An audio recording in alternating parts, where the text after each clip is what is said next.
Continuamos aquí con nuestro estudio del capítulo 13.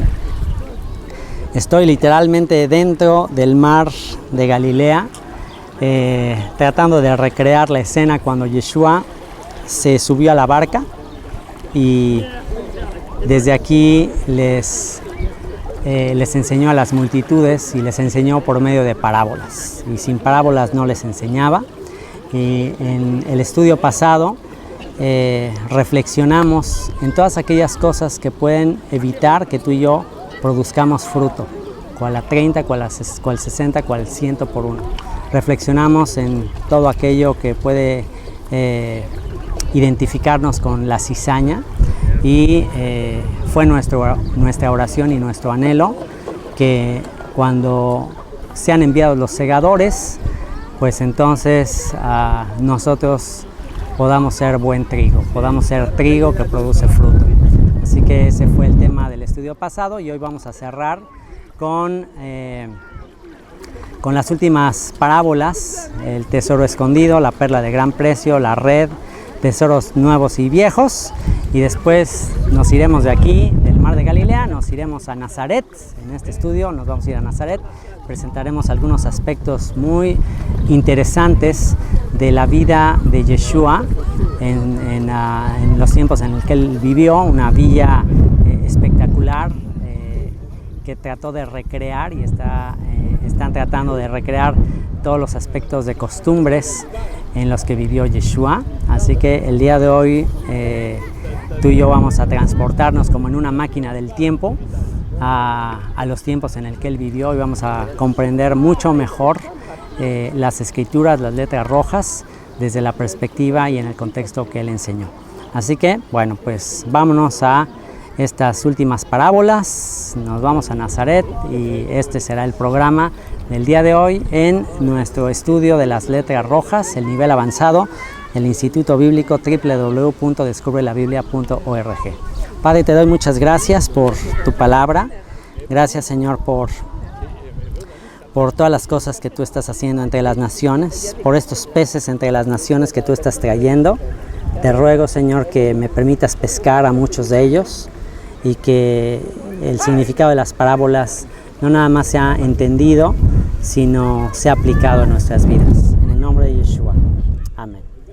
Y bueno, estoy literalmente aquí entre peces. Miren aquí, si ustedes pudieran ver, aquí en mi mano acabo de pescar un pececito.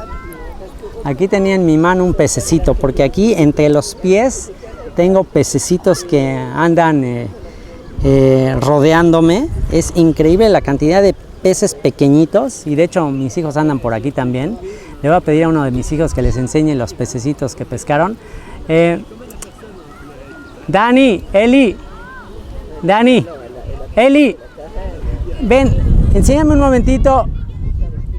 Dani, enséñame el vasito de los peces, rapidísimo. Ok, aquí les va a enseñar mi hijo algunos de los peces que está pescando. Y bueno, esto va a ser importante para una de las parábolas que vamos a ver el día de hoy, la parábola de las redes. Entonces ponlo aquí al frente para que vean la cantidad de peces que estamos pescando. Ahí están los peces. Listo, muchas gracias. Gracias, Dani. Bueno, pues que así como esta cantidad de peces sea la cantidad de peces entre las naciones, descendientes de Abraham, simiente de Abraham, que escuchen esta palabra y vuelvan a las sendas antiguas. Bendito seas por ello, Padre. Amén. El tesoro escondido. Capítulo 13 de Mateo, versículo 44. Además, el reino de los cielos es semejante a un tesoro escondido en un campo, el cual un hombre halla y lo esconde de nuevo, y gozoso por ello va y vende todo lo que tiene y compra aquel campo. ¿Quién es este hombre que halló un tesoro y que gozoso fue y vendió todo lo que tenía? Entregó todo lo que tenía. ¿Quién será este hombre que, gozoso de encontrar este tesoro, lo adquirió? ¿Quién adquirió el tesoro? Pues es muy sencillo saberlo. Primero tenemos que identificar quién es el tesoro. Y pues si Yeshua, al enseñar está sin duda pensando en las escrituras, en los profetas, en la ley de Moisés, y él apunta a los profetas y a la ley de Moisés, pues tenemos muy claramente en el libro de Éxodo quién es el tesoro. Dios le dijo al pueblo de Israel cuando lo sacó de Egipto que si permanecían fieles a sus mandamientos, entonces ellos serían su especial tesoro entre todos los pueblos de la tierra, porque mía es toda la tierra. Esto habló el Señor al pueblo de Israel una vez que lo sacó de Egipto. Les puso una condición: si ustedes permanecen en mis mandamientos y guardan mis mandamientos, ustedes serán mi especial tesoro entre todas las naciones, porque mía es toda la tierra. Así que el tesoro es el pueblo de Israel. Ahora, ¿qué pasó con el pueblo de Israel? Bueno, aquí Yeshua está refiriendo una parábola y dice que el reino de los cielos es una referencia al reinado de David. Cuando se establezca el reinado de David en la tierra, la dinastía de David, pues eso implica que los cielos están reinando. ¿Por qué? Porque David va a regir a las naciones, o el hijo de David va a regir a las naciones por medio de las leyes divinas. Entonces eso implica que los cielos reinan la tierra. Así que cuando se establezca la dinastía de David, el tabernáculo de David se ha levantado, entonces eso será semejante a un tesoro escondido. Eso quiere decir que Dios escondió a su pueblo en un campo. ¿Okay? ¿Qué representa el campo? Pues ya Yeshua también dentro de sus parábolas habló de que el campo es el mundo. También en Ezequiel capítulo 37, la profecía de los huesos secos dice que los huesos secos estaban en la faz del campo. El campo es una referencia al mundo. Así que Israel, aquí proféticamente lo que Yeshua está diciendo, o la manera que Dios iba a restaurar a la nación de Israel, es que escondería a la nación de Israel en el campo. Actualmente, ¿quién puede decir que es Israel? ¿Quién podría afirmar que es Israel? ¿Quién podría tener la seguridad de que desciende biológicamente de Abraham, de Isaac y Jacob? ¿Quién lo puede saber? Pues eso está escondido ante nuestros ojos. Eso Dios lo sabe, nosotros no lo sabemos. La manera como podemos saber si somos simiente de Abraham es que si somos de Mashiach, si somos del Mesías, ciertamente el linaje de Abraham somos. Pero ¿qué hizo Dios con la simiente de Abraham? Si analizamos la historia del pueblo de Israel, pues nos vamos a dar cuenta que Dios es como si hubiera metido en una licuadora al pueblo de Israel. De hecho, en la profecía de Oseas dice que Israel será zarandeado entre las naciones, que la descendencia de Abraham va a ser zarandeada como el trigo. Así como el trigo se pone en una criba, y en aquella época para separar el trigo de la paja se ponía en una especie de red, se lanzaba el viento se llevaba la paja y solamente permanecía el trigo, solamente caía el trigo, y el trigo como una referencia al fruto. Así que ¿quién es Israel? Israel es quien dé fruto. Israel es quien haga teshuvah, quien se arrepienta, quien vuelva a la Torah. Y el Hijo del Hombre, el Mesías, escondió este tesoro en el campo, en el mundo. Israel está escondido entre las naciones. Está como Yosef, que significa añadirá. Yosef, así como pues permaneció oculto en Egipto, con otra personalidad, con otro disfraz como de egipcio, pues hay muchos israelitas disfrazados de venezolanos, de guatemaltecos, de mexicanos, de españoles, de norteamericanos, de canadienses, en fin, de brasileños, de todas las naciones. Israel está escondido entre todas las naciones. ¿Y qué fue lo que hizo una vez que lo esconde? Dice aquí, el hombre lo halló y lo esconde de nuevo, y gozoso por ello va y vende todo lo que tiene y compra aquel campo. Él, siendo rico, se hizo pobre para con su pobreza enriquecernos. Él nos redimió, Él redimió a su pueblo Israel. Eso es exactamente el anuncio que le dio el ángel Gabriel a María. Le dijo, Él salvará a su pueblo de sus pecados. ¿Quién es su pueblo? Su pueblo es Israel. O sea que Yeshua entregó su vida, compró al pueblo de Israel por medio de su sangre, y ahora el pueblo de Israel es un conjunto de naciones, es la plenitud de las naciones. El Israel que vemos físicamente aquí en este territorio, yo vivo en Israel y pues puedo ver aquí a judíos que han venido de todas las naciones, pero solamente Dios sabe de todos ellos quién es trigo y quién es cizaña. Solamente ante sus ojos Él sabe quién es Israel, y Él compró a todo Israel, Él compró a toda la descendencia de Abraham, y en este momento está escondida, pero en un momento, cuando Él establezca el reino, Él vendrá y obtendrá ese tesoro, y ahora sí se cumplirá al pie de la letra lo que Dios le dijo a la nación, que ustedes serán mi especial tesoro entre todas las naciones. Así que ese es el significado de esta parábola del tesoro escondido. Ya se llevó a cabo la compra del mundo, de tal manera amó Dios al mundo, que ha dado a su Hijo unigénito, para que todo aquel cree no se pierda, mas tenga vida eterna. También el reino de los cielos es semejante a un mercader que busca buenas perlas, que habiendo hallado una perla preciosa fue y vendió todo lo que tenía y la compró. Y una vez más está relacionada esta parábola con la mezcla de Israel entre las naciones, porque al mezclarse entre las naciones le entró impureza. ¿Qué es impureza? Ya había hablado de la levadura y ahora está hablando de la perla. ¿Qué es una perla? ¿Cómo se forma una perla? La perla se forma de la arena que le entra a una concha. A una concha le entra arena, y la arena podría ser una referencia a las naciones, y al entrarle arena, de ahí se forma una perla. Así que Israel es la mezcla de la simiente de Abraham con las naciones enteras, y de ahí surgirán perlas. De ahí surgirán personas que vendrán de oriente, de occidente, del norte y del sur, y se sentarán a la mesa con Abraham, Isaac y Jacob, y Yeshua dijo, y muchos hijos del reino quedarán fuera. Así que eso es la implicación de la perla de gran precio, que un mercader anda en busca de buenas perlas, que habiendo hallado una perla preciosa fue y vendió todo lo que tenía y la compró. Eso es la perla de gran precio.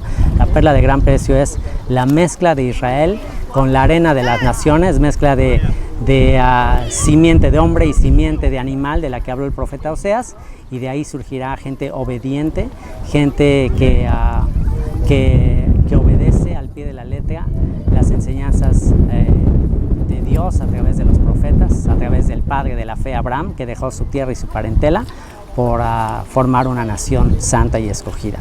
La red, asimismo el reino de los cielos es semejante a una red que echada en el mar recoge de toda clase de peces, y una vez llena la sacan a la orilla, y sentados recogen lo bueno en cestas y lo malo echan fuera. Así será el fin del siglo. Saldrán los ángeles y apartarán los malos de entre los justos y los echarán en el horno de fuego. Allí será el lloro y el crujir de dientes. Y al final menciona otra parábola también relacionada con esto, así como es la separación del trigo y la cizaña, así como se habla de la mezcla de levadura con harina, así como se habla de la perla, que representa la mezcla de arena que se mete a una concha. Bueno, pues ahora nos habla de que el reino de los cielos es como una red que se echa en el mar, y dentro de esta gran red están descendientes biológicos de Abraham, y también está una mezcla de las naciones. Se mezcló la semilla de Abraham con diferentes naciones, y de toda esta mezcla al final se va a hacer una separación. De toda esta mezcolanza que se hizo, de todo este trigo y esta paja que están todos mezclados, pues al final de los tiempos se va a hacer una separación. Se va a hacer la separación entre los que le aman y le sirven, entre los que le obedecen de todo corazón, con alegría, y los que no le obedecen. Así que, bueno, pues que Dios nos tenga por dignos de ser parte de esos peces aptos para el consumo del Rey de Reyes, aptos para el servicio del Rey de Reyes, y que seamos librados de ser estos peces impuros o estos moluscos impuros que se alimentan de los desechos del mar. Esa es una de las razones por las que hay separación en las criaturas del mar: los que son limpios y los que son impuros. Los que son limpios y los que son impuros, los impuros se alimentan de todo lo desecho del mar. Entonces, podemos recordar lo que hacía el hijo pródigo, que se alimentaba de las algarrobas de los puercos, del alimento de los puercos, pero un día volvió en sí y decidió regresar.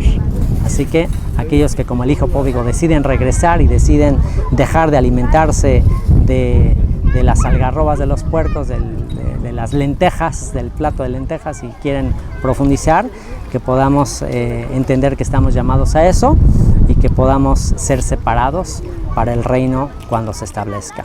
Y Yeshua les dijo, para finalizar en los versículos 51 y 52, las parábolas: ¿habéis entendido todas estas cosas? Ellos respondieron: sí, Señor.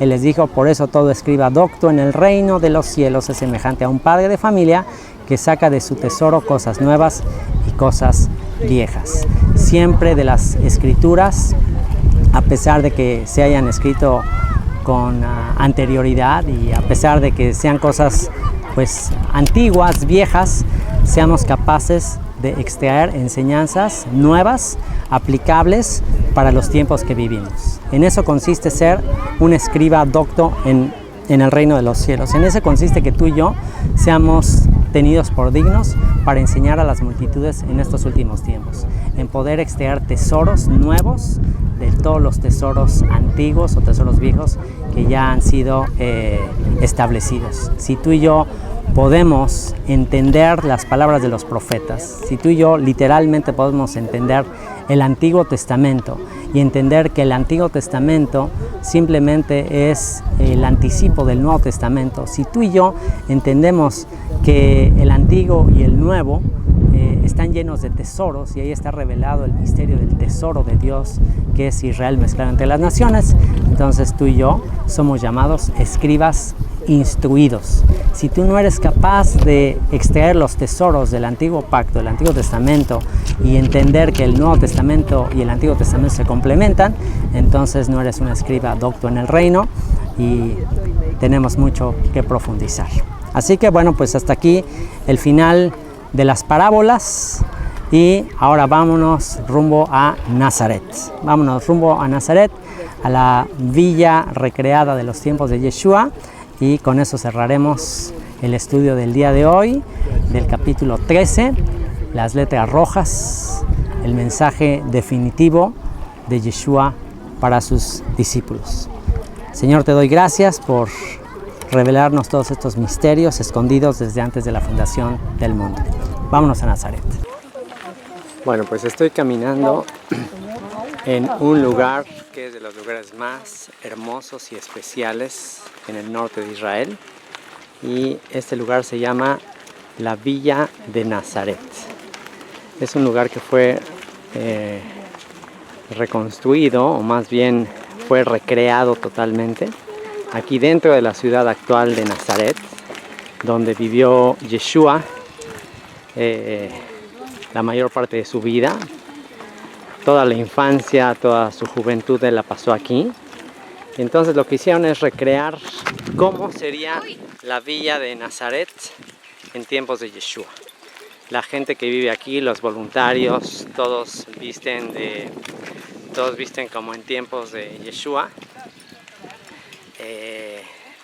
El propósito es como recrear cómo fue su vida, y aquí para que se den una idea.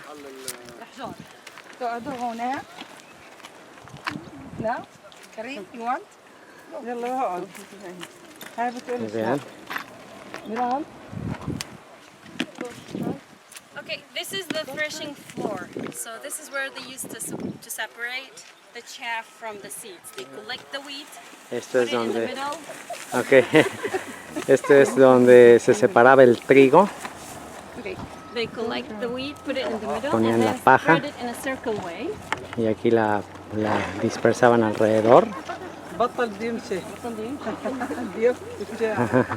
Okay, to separate the chaff from the seeds, what they do is Para put it separar here, las as I said, in a semillas circle way. See the board de over la there? paja. This one is simply the same. It have holes in the bottom and they fill the holes with stones. So Ponía- as they flip it above the wheat and the donkey moves it around, the stones will break it. It will rub it and break it. And sometimes, as you see, they will ask a little kid actually to sit on it to give more weight as they do it. Entonces, bueno, ponían ahí piedras en donde está esta tabla, o incluso dejar que un niño lo hiciera, y entonces iban aplastando toda la paja y de esa manera se separaban This las is just the semillas first de step, la paja. breaking it, but it's still mixed Rompían. together. So how they totally separate it? Pues cómo lo separaban The totalmente. old-fashioned trick, use the winnowing fork to toss it up in the air. The chaff is lighter, so it's carried with the wind, and the seeds fall on the ground. Y entonces But it still might levantaban, have eso es smaller lo que dice el pieces of Salmo 1. chaff, so they have to sift using one like this. Put it here. Es como sift una it, criba, you get eso the es. seeds and the chaff will stone. Entonces le echaban al aire, entonces la paja, el viento se llevaba la paja y solamente quedaba la semilla. Es justo lo que está haciendo ahí. Él está separando la paja de la semilla. Entonces ya lo que caía era la semilla, que ya era la que después se usaba para moler el pan, para hacer el pan. Entonces, bueno, esto es exactamente a lo que se refería Yeshua acerca de la separación del trigo, de lo que realmente da fruto. Entonces, bueno, ese es el objetivo de este lugar, de esta villa, entender mejor las enseñanzas de Yeshua, sus parábolas, a través de vivir The bases esa of the vida. terraces are authentic, as I say. Now, to make the terraces, people had to really work hard. First of all, they cut the mountain into the shape of steps. The stones that they got from cutting, they made with them the walls that you see. So it's like a step. At the end of the step, there's a wall. And a big space between them that they Y have to bueno, fill with es nada dirt, más as I showed you a in the nivel first room introductorio inside. de lo que de las palabras Takes a rojas que family to leeremos de make Yeshua en 1/4 of an Nazaret. acre Ya of después les terracing explicaré a whole year. sobre So las that's why the parábolas. price of the land is decided by the shape. Y bueno, seguimos con esta introducción de las palabras de Yeshua en rojo en Nazaret. Nos encontramos en la villa de Nazaret con un auténtico pastor de ovejas recreado en el siglo XXI This is our de cómo shepherd. eran His los name is pastores Simon. de ovejas en tiempos de Yeshua. And inside he have both goats and sheep. You can tell the difference, right? No. Sheep have wool. The goats are more like hair. Ok. Ah, ok, sí. Ok, aquí entonces están mostrando la diferencia entre las cabras y las ovejas. Y la separación que han de hacer los pastores, de separar las cabras de las ovejas.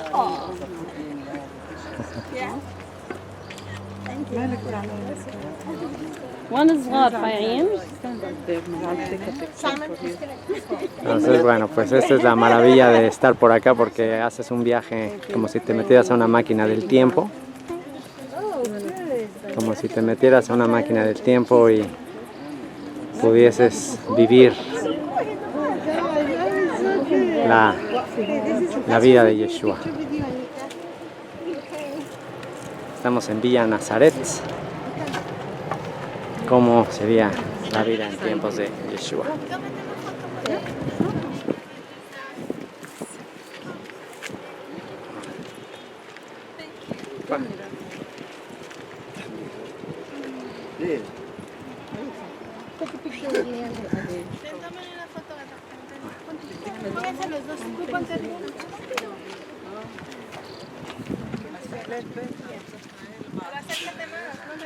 Yeah, wait until she's done. Hola, hola, bueno, pues aquí estamos mostrando una ovejita. Aquí ya viene otra que se me está acercando. Y bueno, así nos ve el dulce pastor de Israel, como ovejitas. Aquí hasta me está dando chance de acariciarla. Vean qué mansita. Bueno, pues esto es para que entendamos mucho más la vida de un pastor. Y son muy tiernas las ovejitas, mírenla. Wow, increíble.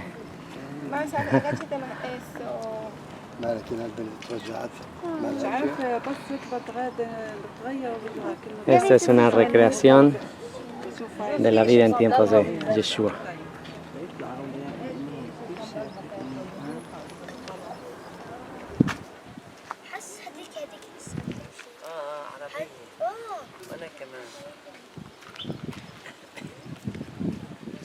Nazaret en tiempos de Yeshua. ¿Podrá salir de Nazaret algo bueno? Era una de las preguntas que hacían con respecto a Yeshua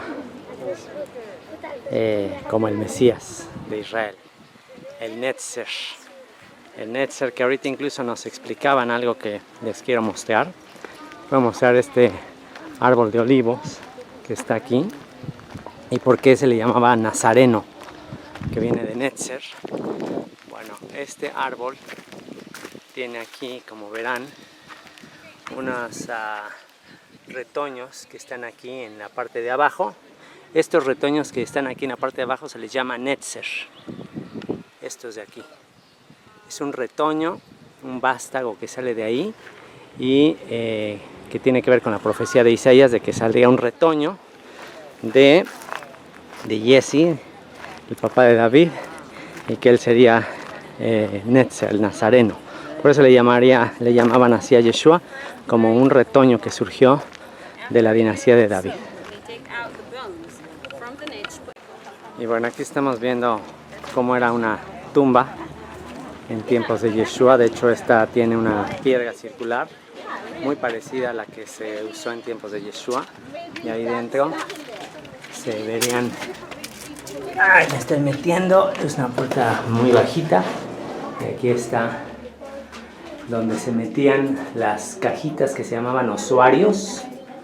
Los osuarios eran unas cajitas donde se metían los huesos de los familiares, y esta sería una cueva donde se ponían esas cajitas de toda la familia, de manera que cuando se decía que serían reunidos con sus padres, esa expresión en la Biblia tiene que ver con esto, que los restos se reunían aquí con el resto de la familia. Era una cueva para ir reuniendo a todos los miembros de la familia.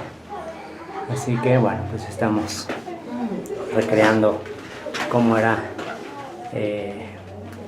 incluso esos tiempos de sepultura. Desde Nazaret, recreando los tiempos de Yeshua. Bueno, pues estamos viendo un lagar original de hace 2000 años. Este es el lugar donde se ponían ahí las uvas. Y aquí me está sirviendo mi esposo de modelo. Se quitaban las chanclas. A ver, quítate las sandalias. Tantito. Uy, esto sí que es una prueba difícil porque no le gusta a mi esposa andar descalza. Pero literalmente se ponían descalzas. ¿Por qué? Porque pues era como... Ahorita les voy a explicar por qué, pero generalmente era un trabajo que hacían las mujeres. Pisar las uvas. Después aquí está un agujerito en la piedra y aquí venía todo el jugo. También hay un canal aquí donde salía el jugo y ya se hacía como una fiesta. O sea, mientras estaban las mujeres haciendo eso, bailaban, cantaban, o sea, era día de fiesta. El día que se pisaban las uvas era un día de fiesta. Esto es para que ustedes entiendan, cuando Yeshua hablaba del día del juicio, que Dios ya iba a poner a las naciones en el lagar y que iba a ser el día del juicio. En realidad nosotros a veces entendemos el día del juicio como un día triste o muy de muy trágico, pero en realidad el día que se pisaban las uvas era el día de fiesta, era cuando celebraban. Entonces las mujeres pisaban descalzas y ahorita nos explicaban por qué descalzas. ¿Por qué no lo hacían con una piedra o por qué no lo hacían con sandalias? Y la razón de eso es porque las uvas tienen semillas y las semillas no se comen porque son amargas. Entonces si se hacía con piedras o con las sandalias, podían romper las semillas y eso amargaba el vino. Por eso lo tenían que hacer descalzas, para que las semillas no se rompieran. Y esto tiene una enseñanza linda, una enseñanza interesante, de que a las mujeres hay que tratarlas así, con suavidad, porque si uno los trata con dureza, se amargan. Así que bueno, pues seguimos aquí en nuestro recorrido por Nazaret. Esto es la villa de Nazaret, y aumentando nuestra comprensión de las parábolas de Yeshua y todas sus enseñanzas. Continuamos. Estamos viendo aquí una cisterna. ¿Cómo se veían las cisternas en tiempos de la Biblia? Sarah of Abraham. Y Yes. este era el lugar donde se recogía el agua de la lluvia. Y era un lugar típico de reunión de las mujeres. De manera que cuando alguien quería conseguir esposa, venía a una cisterna y sabía que aquí había mujeres reunidas. Eso es lo que pasó con nuestro padre Jacob, que justo encontró a su esposa aquí en la cisterna. Y también Rebeca, que le daría a los 10 camellos a beber, bueno, pues fue justamente de una cisterna como esta. Así que bueno, seguimos en este recorrido por la villa de Nazaret.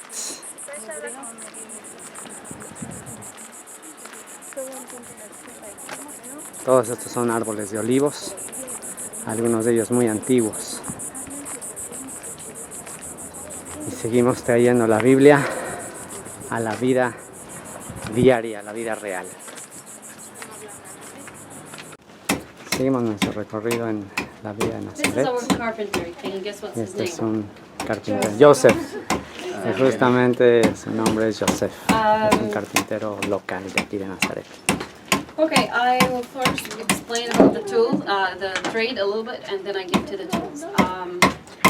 Now, you know, most people think that Joseph back then was a carpenter, which he was, but he also was a builder. The Greek word describing the trade is stikton, and it means someone who works with both wood and stones, as a carpenter and as a builder. Oficio de They didn't papá, have special de- things back then, so a man would do more than one job. Most of the tools that they used back then, we still have it till this day, like the plane el oficio de Joseph, el padre adoptivo de and Yeshua, chisels. era constructor. The No nada más axe from one carpintero, side like sino a hammer, on constructor. the other side like an axe. Las And the herramientas. stones, the smoother ones are for sharpening, when the rough ones with the big holes are more like sandpaper to make it smoother. You can see the saw over there in the back. And can you guess what this one is? You're close. This is a drill. So he's going to show you how it works. Y va a mostrar cómo funcionan estas herramientas. Están ustedes viendo el oficio de Yeshua.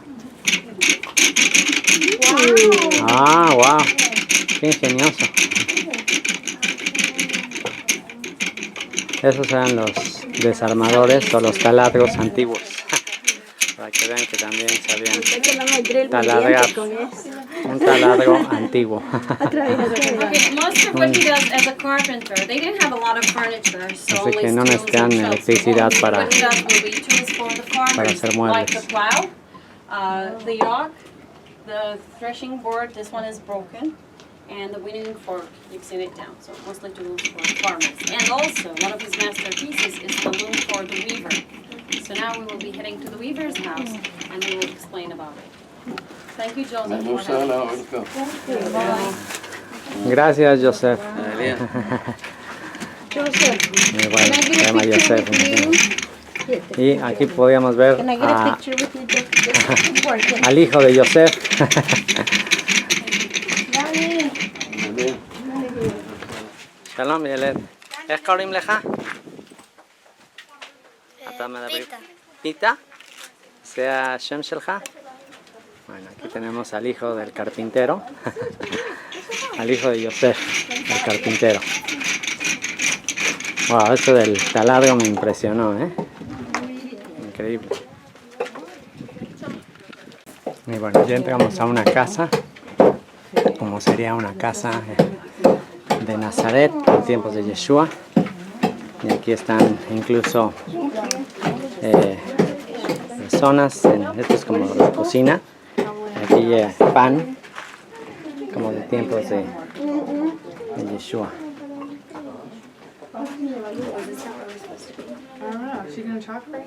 Y bueno, pues es, esto es el horno. Este es un ingrediente que se llama rosemary. Y bueno, es comida típica de la época de Yeshua. Estoy subiendo escaleras dentro de la casa. Y aquí ya llegamos a la azotea. La azotea de una casa típica de hace Okay, 2000 this años is de Hannah, tiempos de our Yeshua. weaver. Aquí está Ana. Without her on. Ella es una árabe cristiana. Okay, now we are talking about her trade. So first of all, they will have Vamos a to ver shear cómo the sheep, tejían. collect the wool at the beginning of summer. So they use scissors like this one over here. They shear the sheep. What do you think they have to do next after shearing? Make the thread. Wash it, exactly. It's really dirty, so they have to wash it. Normally, this trade is done in villages or places near rivers. If you don't have a river, so they would use tubs like that one in the back over there. After washing the wool, they would put it above the roof so it's dry, and then after it's dry, they card it using a comb like Después this de one. cortarle This la is how lana they a las open the ovejas, fibers, remove if there's still something stuck in there, and lavaban make la it lana. smoother. y luego What do you think they have to do after carding? como que la peinaban. They can Y spin bueno, it. también la but ponían en el sol para que sometimes se you want to secara. add some color, right? Y So they luego do le the ponían dyeing un poco de first. It's color. better to do the dyeing first. So, to make the colors, they used organic things from around the house. They boil them with water, get the color out of them. They add the wool, Usaban and the color colores will stick to the wool. vegetales, hervían This vegetales. one was Todo made era by using orgánico. onion skin. Wow. Okay? Bien, para el What do you color think they used café, for this one? cebolla. Grapes. Pomegranate skin. Ah, para Again, lo just the rojo, skin. granadas. Granadas para lo rojo. What about this one? Ese color. No, actually, this is mixing both onions and pomegranate. Ah, mezclaban cebolla y granada. Mezclaban para hacer ese color. Entonces hacían mezcla de vegetales y ya sacaban los Let's see. colores. This one? Exactly. Walnuts. Como de cacahuates. Ah, de nueces. De nueces. Todos los colores orgánicos. And what about this one? Olive. Grass or leaves. De pasto, de hojas verdes. De ahí sacaban el verde. Y Now, we have here naturals, the way we get it from the sheep, eso es natural, tal cual. and saffron. Saffron Yes, yes. will be the most expensive amongst the natural Eso es lo más colors. caro. But still, it's not too expensive. Many people can still afford it. But when we talk about the purple and blue colors, they are the royalty colors. Only really rich people and La royalty razón por families la que afford el it. azul, Why? el Because it's not violeta. made of organic things, they are made of sea snails. So they have to fish the sea snails, they need to keep them alive until they have a big amount. To dye 1 kilo of wool, they needed about 1,000 snails. So that's why it's expensive. Did you say snails? Snails, sea snails or shells or, you know. Ah, ok. Los colores que obtenían aquí eran And como after de that, they de will do conchas this thing. Someone marinas is o going to de- show you. This is de the spindle. algunos You can see how she connects the edges organismos together, del like mar she just put them que eran más together. difíciles de And when she conseguir. spin it, the fibers get caught and it becomes one string. The way she pulls it on the top, Oh. that's how she decides the thickness of the yarn. Ahí es como se hace el hilo. Ustedes lo están viendo. Se va como enredando. La lana así tal cual se va enredando y ya se forma el hilo. Y ya con esos hilos es con los que se va entretejiendo y se forman las telas, las túnicas. Y bueno, ahorita platicamos con esta mujer y nos dice que esta es la ropa ideal para el clima caluroso, para el invierno. Esta es la ropa ideal. Así que aquí tenemos la industria del vestido en tiempos de Yeshua. Okay, just a second. Okay. Now, this is the spinning. After they make the yarns, they put them in balls and leave them at least for 4 weeks, because otherwise they get tangled if they start using. Y bueno, pues estamos llegando aquí al cierre del capítulo donde Yeshua estaba siendo rechazado de su propia ciudad donde vivió, donde él mencionó las palabras de que nadie es profeta en su tierra. Y se menciona en la escritura que él enseñó en la sinagoga de Nazaret. Y justamente aquí en esta villa de Nazaret recrearon esta sinagoga. Y vamos a entrar para que ustedes vean cómo era una sinagoga en tiempos de Yeshua. Incluso las dimensiones son tal cual como en tiempos de Yeshua. Era un lugar que se utilizaba para reunirse, para tratar asuntos de la comunidad, asuntos incluso legales. También se utilizaba por las mañanas en momentos que hacía mucho calor para instruir a los niños. Y aquí tenemos incluso recreado un rollo, un fragmento del rollo de la Torá. En este caso es un fragmento del rollo de Isaías, porque se menciona en el Evangelio que le dieron el rollo de Isaías y comenzó a leer de él. Después de la lectura de la Torá y los profetas, se guardaban estos rollos en vasijas como estas que están aquí. De manera que en la antigüedad este es el tipo de vasijas. Ahí pueden ver los pergaminos. Y una vez que se guardaban, entonces esas vasijas se ponían en un lugar fresco para conservar mejor los pergaminos. De esa manera fue que se encontraron los rollos del Mar Muerto en Qumran, en unas vasijas como estas. Y bueno, pues aquí tenemos también lámparas de aceite, ya que en las noches también, cuando había reuniones y se sentaban aquí, como podemos ver, estas son las bancas. Y es un lugar muy fresco. Ahorita está haciendo mucho calor, pero aquí dentro está súper fresco. Y vemos la manera en que se construía con los techos altos. Y hay unas ventanas que en la parte interna es más amplio que en la parte externa. Esto es para permitir que entrara mayor luz. Era también para que nadie pudiera meterse por arriba. Y las vigas de arriba, el techo.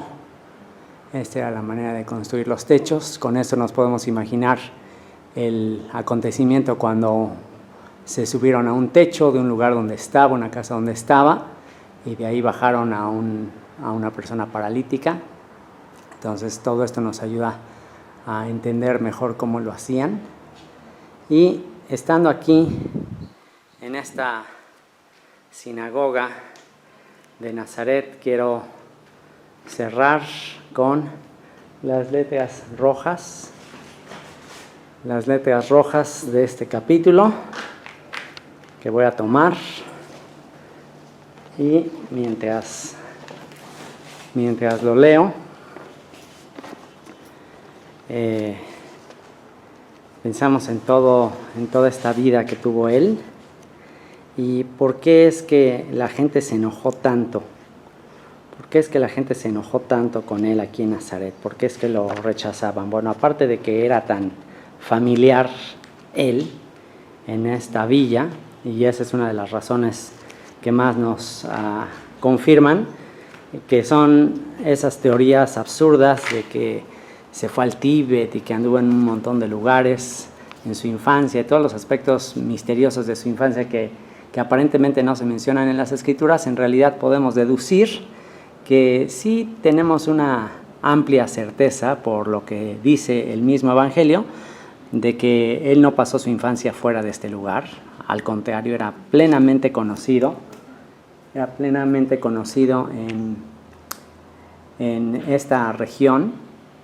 Tan es así que al final de este capítulo que estudiamos, dice: aconteció que cuando terminó Yeshua estas parábolas, se fue de ahí y venido a su tierra les enseñaba en la sinagoga de ellos. Esta es la sinagoga de ellos, la réplica de la sinagoga de ellos en Nazaret. Y dice, de tal manera que se maravillaban y decían: ¿de dónde tiene esta sabiduría y estos milagros? ¿No es este el hijo del carpintero? Y vimos en uno de los videos que les presenté, pues lo familiar que era ese oficio, y era alguien de una aldea. Esta aldea de Nazaret se calcula que tenía alrededor de 500 personas, entonces pues todo el mundo se conocía, obviamente, en una villa tan pequeña de 500 personas. Todas las personas que se dedicaban a diferentes oficios eran eran comunes en aquella época. Y todo el mundo les conocía. Y dice aquí, y venido a su tierra les enseñaba en la sinagoga de ellos, de tal manera que se maravillaban y decían, ¿de dónde tiene esta sabiduría y estos milagros? ¿No es este el hijo del carpintero? ¿No se llama su madre María y sus hermanos Jacobo, José, Simón y Judas? Una familia plenamente conocida. Y bueno, ahí a ver si alcanzan, está un burro. Un burro está... ¿qué es lo que hace un burro? Rebuznando, está un burro rebuznando, exactamente. Y dice, no están todas sus hermanas con nosotros, así que aquí en la escritura nos muestra evidencia de que tenía hermanos, Jacobo, José, Simón y Judas. No están todas sus hermanas, o sea que tenía por lo menos 2 hermanas, aquí nos habla de plural, y no están todas sus hermanas con nosotros. ¿De dónde pues tiene todas estas cosas? Entonces, bueno, se enojaban mucho con él porque en una ocasión incluso estuvieron a punto de arrojarlo de un peñasco de aquí. Esta ciudad de Nazaret está entre montañas, y en una ocasión estuvieron a punto de arrojarlo de un peñasco de aquí de la montaña, porque vino a esta sinagoga y les enseñaba y les dijo literalmente que él era el Mesías, y pues no lo aceptaban, no le creían, y sobre todo porque empezó a recriminarles la incredulidad. No hizo muchos milagros en esta ciudad prácticamente, y una de las razones por las que la comunidad de aquí se enojó tanto con él es que como judío él les dijo que en tiempos del profeta Elías no se hicieron muchos milagros para gente local, gente de Israel, sino para una viuda extranjera, y también en tiempos de Eliseo fue un sirio, a pesar de que había muchos leprosos, fue un sirio el que recibió la sanidad. Entonces él les mostró con la historia que la historia del pueblo de Israel había sido de incredulidad, y que los gentiles, las naciones creerían, pero el pueblo de Israel históricamente permanecería como siempre en incredulidad. Así que por eso se enojaron tanto con él, porque pues era una época en que la gente de aquí de Nazaret era gente que vivía en opresión por los romanos, era gente que estaba muy harta de toda la situación, y el hecho de que les dijera que tenían que amar a sus enemigos, que tenían que amar a los gentiles, pues era algo que les irritaba muchísimo. Y por eso imagínense en una sinagoga como esta, llena de alrededor de 200 personas, y que de repente les dice yo soy el Mesías, y su mensaje es de paz, de reconciliación, de amor a los enemigos, pues por supuesto que causaba mucha irritación. Y al final del capítulo dice que se escandalizaban de él, pero Yeshua les dijo, no hay profeta sin honra, sino en su propia tierra y en su casa. Y no hizo allí muchos milagros a causa de la incredulidad de ellos. Y con esto se cierra este capítulo y nos deja reflexionando en que es una tristeza que a veces los seres humanos podemos pasar por alto la grandeza de Dios, la manera como Él hace las cosas, por la familiaridad y por a veces estar tan aferrados a nuestras costumbres o a nuestra manera de ver las cosas o a nuestros dogmas o a nuestra comprensión, que cuando algo se sale un poco de nuestra comprensión o de la manera que hacemos las cosas, entonces simplemente lo rechazamos. Yeshua fue rechazado por su propia villa, fue rechazado porque simplemente fue en contra de sus expectativas de cómo Dios obra.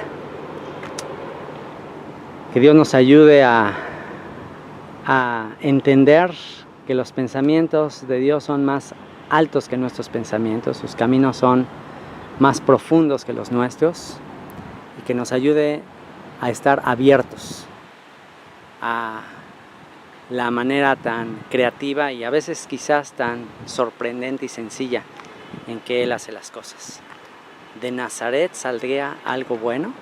Bueno, de esta villa sencilla, de gente pobre, de campesinos, de artesanos, de esta villa de Nazaret saldría un vástago, un retoño de la dinastía de David, que no nada más reinaría sobre Nazaret, sobre el norte de Israel, sobre Judea, no nada más sería el rey de los judíos, sino que sería el rey de toda la tierra, el juez de las naciones. Pronto le veamos reinando desde Jerusalén y estableciendo la dinastía de David a todas las naciones, desde la villa de Nazaret, para todos los que están volviendo de las naciones y reconociéndole como el legítimo heredero del trono de David. Amén.